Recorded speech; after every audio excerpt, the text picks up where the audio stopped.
Армысыз қазақ елі, баршаңызға Алланың сәлемі болсын. Жақында ғана құрылтай өтті. Енді бұның бәрі өтіп жатыр ғой. Биыл алаштықтарға 90 жыл, желтоқсандықтарға 40 жыл. Бірақ әлі күнге дейін біздің желтоқсандықтарды 16-сында тойлаймыз тәуелсіздік күнінде. Бірақ желтоқсандықтарда әлі күнге дейін мәртебе жоқ. Ешқандай мәртебе берілген жоқ. Енді біздің сол құрылтай өткізген депутаттар, мырзалар, партиялар, әсіресе партиялар, Аманат партиясы бар, тағы қандай бар, қаптаған партиялар бар ғой, осылардың бәрі не істеп жүр? Енді қараңыздар, сонау 36-37-те атылған біздің алаштықтар ешқандай мәртебе алмай, арада қанша жыл өткеннен кейін барып, оларды еске алып, біз қазір жазып жатырық, енді мәртебесіне енді жетейік деп жатыр. Өлмек тұрмақ, олардың ұрпақтары да өліп қалды. Ал енді біздің желтоқсандықтардың ойлап көріңіздер, 40 жыл. Сол кездегі 20-дағы бала бүгін қаншада? 60-та ма? Ол кезде 25-тегі уже алды өмірден өтіп кетті. Арты 17-18 жастардар мен 57-58-ге келді.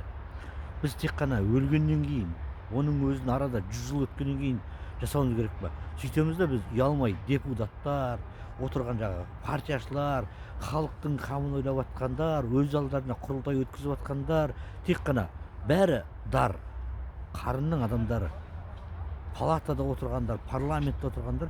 Ертеңгісін әйелдер бір қауымдастығының бірдеңкесі болса, біздің депутаттар болады да, әйелдер қауымдастығында отырады да, сөйтеді да бүйтеді. Әйелдерге сөйту керек, бүйту керек, сөйту керек деп біздің депутаттар өздері бітіреді. Бұл қашан халықпен екі ортада қарым-қатынас болады? Қашан біздің желтоқсанның мәртебесін алып беріп, 16 желтоқсандықтардың мәртебесін атап отырып, бір Ұлы Отан соғысындағы азаматтар сияқты бір мәртебелі жолды қояды бізде. Жоқ қой мәртебесі. Демек, біздің үкімет адамды Тоқаевқа тиіспей қойыңдар. Тоқаев қандай дүние тастадыңдар, ұсыныс, соны қарауға сендерге тапсырады. А сендер не қарап жатсыңдар? Кімді қарап жатсыңдар? Бірінші білу керек қой, қаншама ақиқатты айтып жатқандар неге желтоқсанның мәртебесін алып беріп, желтоқсандықтардың мәртебесін көтеріп, оны күн тәртібіне, жоқ әлде тәуелсіздікті желтоқсандықтар алып берген жоқ па? Күмәндарыңыз бар ма? Сіздердің сол депутат болып, партия болып, Аманат болып, Нұр Отан болып, Афинист болып отырғандарыңның бәріне сол желтоқсандықтардың арқасы. Демек, сендер желтоқсандықтарға мәртебе алып бере алмасаңдар, онда үкіметтің кінәсі ол. Халықты желтоқсанда қырған үкімет, егер ондай айып табылмайтын болса, онда олар баяғыда мәртебесін алып беру керек еді. Осы жерде бірдеңке бар. Енді Құдай қаласа, биылғы 86-дағы желтоқсандағыларға 16 желтоқсанға дейін ойлаймын мен, мәртебесін алып беріп, және олардың мәртебесін үстем болады деп. 40 жыл. Қазақ айтқан 50 жылда ел жаңа деп.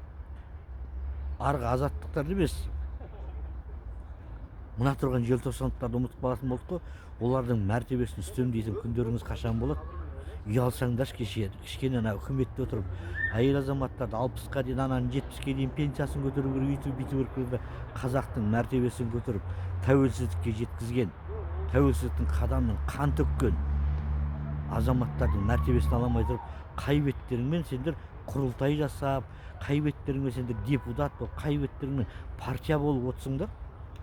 Мәселе осыған жауап беріңіздерші. Қашан аласыңдар мәртебесін? Енді ойбай қазір бір палата боламыз деп, өз атақтарыңмен өздеріңнің күндеріңді күттеп жүргендерсіңдер.